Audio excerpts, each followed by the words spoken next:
শুনেছি বোন বা দিদি নাকি ভগবানের সৃষ্ট উপহার। এটা তো আমার দিক থেকে একদম সত্যি কথা। জানি না আমার বোনেদের কাছে আমি কতটা স্পেশাল, কিন্তু আমার বোনেরা আমার কাছে ভীষণ স্পেশাল। তাই আজকে ছিল মেজোর বার্থডে, সেই কারণে মেজোকে একটা বার্থডে সারপ্রাইজ দেবো বলে এখানে তোড়জোড় শুরু করে দিয়েছি। আর মেজো এখন বাড়িতে নেই, ও গিয়েছে ওর মামার মেয়েদের সাথে পুজোর কেনাকাটা করতে। তো এখানে আমার বার্থডে ডেকোরেশন করা একদম কমপ্লিট। তারপরে দেখো ছোট এখানে আমাকে দেখে দেখে আইসক্রিম খাচ্ছে, আর আমি একটু আইসক্রিম চেয়েছি বলে কি করছে সেটা তোমরা নিজেরাই দেখে নাও।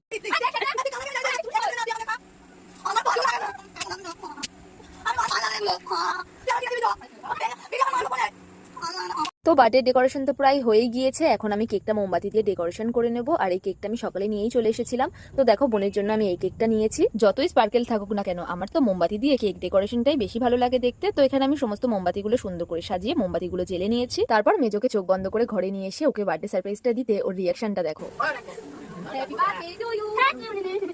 তারপর মেজো কেক কাটিং করলো। তো মেজো তো বার্থডে সারপ্রাইজ পেয়ে ভীষণই খুশি। তো চলো আজকে এই পর্যন্তই, দেখা হচ্ছে নেক্সট ভিডিওতে। টাটা।